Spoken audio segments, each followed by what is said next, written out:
CM ಕಚೇರಿಯ ಟಿಪ್ಪಣಿ ನಕಲು ಪ್ರಕರಣದ ಆರೋಪಿಯನ್ನ ವಿಧಾನಸೌಧ ಪೊಲೀಸರು ಅರೆಸ್ಟ್ ಮಾಡಿದ್ದಾರೆ.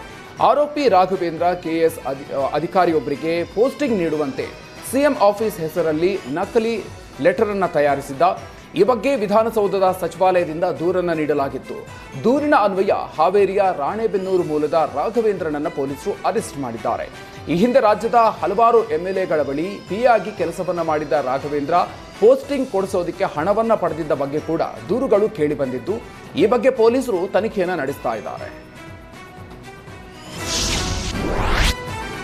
ಕಿರುತೆರೆ ನಟ ಚರಿತ್ ಬಾಳಪ್ಪ ಅಲಿಯಾಸ್ ಧ್ರುವಂತ್ ವಿರುದ್ಧ ಮತ್ತೊಂದು ಲೈಂಗಿಕ ಕಿರುಕುಳ ಕೇಸ್ ದಾಖಲಾಗಿದೆ. ಸಿನಿಮಾ ಶೂಟಿಂಗ್ ನೋಡೋದಕ್ಕೆ ಬಂದಿದ್ದ ಮಹಿಳೆಯ ಜೊತೆ ಪ್ರೀತಿಯ ನಾಟಕ ಆಡಿ ಲೈಂಗಿಕ ಕಿರುಕುಳ ನೀಡಿ ಬ್ಲ್ಯಾಕ್ಮೇಲ್ ಮಾಡಿ ಹಣ ಸುಲಿಗೆ ಮಾಡಿದ್ದಾಗಿ ದೂರನ್ನ ನೀಡಿದ್ದಾರೆ. ಈ ಹಿಂದೆ ಕಿರುತೆರೆ ನಟಿ ಮೇಲೆ ಲೈಂಗಿಕ ದೌರ್ಜನ್ಯ ಆರೋಪದಲ್ಲಿ ಜೈಲು ಸೇರಿ ಬಿಡುಗಡೆಯಾಗಿದ್ದ ಚರಿತ್ ಮೇಲೆ ಮತ್ತೊಂದು ಕೇಸ್ ದಾಖಲಾಗಿದೆ.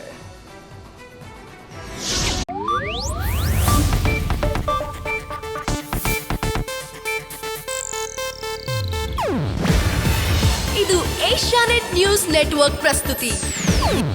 ನೀವು ನೋಡ್ತಿದ್ದೀರಾ ಏಷ್ಯಾನೆಟ್ ಸುವರ್ಣ ನ್ಯೂಸ್.